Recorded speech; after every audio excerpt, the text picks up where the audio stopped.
Several women in Saudi Arabia risk their freedom and their safety today by getting behind the wheel of a car. It's all to protest the country's rule that effectively makes it illegal for women to drive. A video was actually posted on YouTube today. Take a look at it. It reportedly shows one Saudi woman driving through the capital of Riyadh and eventually parking at a supermarket. Right now, Saudi Arabia is the only country in the world that prohibits women from driving. And joining me now is David Keyes, Executive Director of the group Advancing Human Rights. He's also a contributor for the Daily Beast, where he just wrote about this article, Let Saudi Women Drive. And David, it is stunning to hear how brave these women are, because we say, you know, they could be put behind bars, but in some cases there are men who are calling on them to be beaten, calling on what they say real men need to do and attack these women. These women are incredibly brave for doing what they're doing, and I think it's important to take a step back and understand just what kind of country Saudi Arabia is. Saudi Arabia is a theocratic dictatorship which lashes gays, which imprisons women merely for exiting their home or country without a male guardian.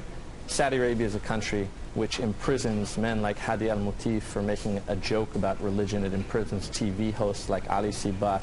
It imprisons women, it doesn't even allow women to exit the country, as I said. So you have brave women like Wajih al-Huwaidar who are attempting to drive, women like Manal al-Sharif who get behind the wheel and pay the ultimate price. They go to prison, they're interrogated, they live under a veil of fear.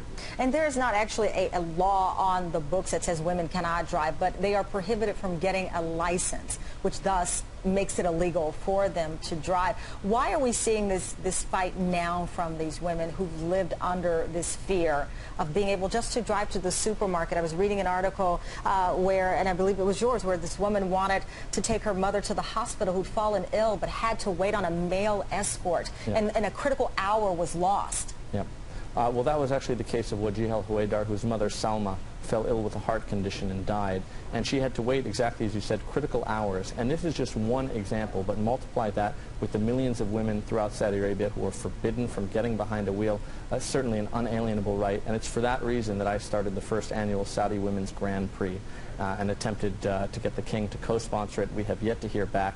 But we have an incredible group of people who have gotten behind these brave Saudi women, including a former U.S. National Security Advisor, head of CIA, and the first woman who drove in the Indianapolis 500. And this is the Facebook page. We also know that U.S. Congresswoman Karen Bass has issued a statement in solidarity with this Women to Drive campaign as well. But what's interesting is the call for more support from the West. You know, the president gave the speech about the Arab Spring, but he did not mention Saudi Arabia and the oppression that women, as you mentioned, and other groups live under in this key ally under this regime. That irked a lot of Saudi women. You know, Tunisia was mentioned, Libya was mentioned, Israel was mentioned more than 24 times, but the most discriminatory state in the Middle East, a state which treats women as chattel slaves, was not even mentioned in this great speech, and we lost a phenomenal opportunity to raise the issue of human rights in the Middle East, and that's why I've been calling for a new Jackson-Vanik amendment. Jackson-Vanik tied most favored nation status to the right of free immigration. So if the United States wants to send $60 billion worth of arms to Saudi Arabia, at the very least, condition it to the right of women to drive and to exit their home freely without the permission of a male guardian. All right. Well, David, your piece is incredible. We greatly appreciate it, and everyone should go on to the Daily Beast and read David Keyes' piece, Let Saudi Women Drive. Thank you. Thank you.